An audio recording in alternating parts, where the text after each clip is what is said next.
6 months. Next August, second month na. So, slowly progressing lang, taking it day by day, starting back. Yeah. What do you do in terms of like trying to rehab your knee? Like how is it like on a daily basis? Sa Ateneo ko nag-rehab for now. Soon, punta lang ako sa Japan kasi nakapunta lang ako ng team ko. So, every day, nag-rehab lang ako. Make sure ko na mas lumalakas ako, mas maayos yung pakiramdam ng tools ko kaysa sa ginawa ko sa previous day. So, taking it day by day. How does it feel? It feels good. It feels good, pero hindi pa siya perfect. So, kailangan ko ang trabahuan. Kasi hindi ko natatanda yung mga make sure ko na value ko every day yung oras na nakapag-rehab ako. So, itutuloy mo sa Japan? Yeah, sa team. Soon. Yeah, August. How do you feel? At least supporting the dynasty, I'm sure nag-miss mo to the guys. Yeah, yun yung malaking bagay na nakakamiss. Kaya yung nasabi ko kanina, yun yung one of the reasons why ayoko manood ng live kasi mas namimiss ko yung paglaro and mas naiinis ako na parang nandito dapat ako eh. So, pero siyempre kailangan ko rin isipin na right now all I can do is support the team.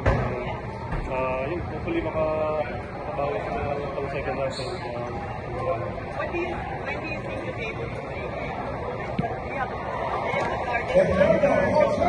Wala naman akong target na, pero ayun, sabi ko, taking it day by day lang, making sure na I'm getting kahit napaka-counting just to get a little better than yesterday.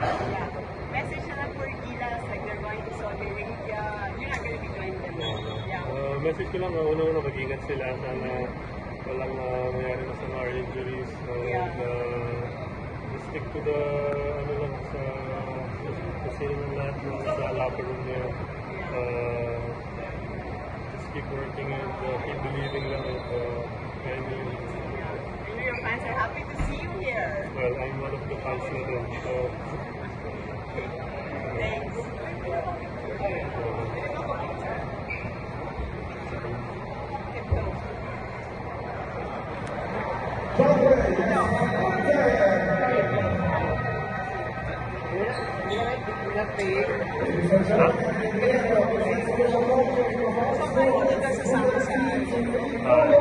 Hindi ako makakasama kasi kailangan ko ituloy-tuloy yung rehab ko and once na sumama ako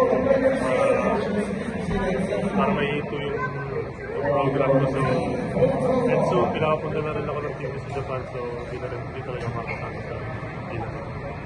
Nakakapag-practice ka na kayo? Hindi ba?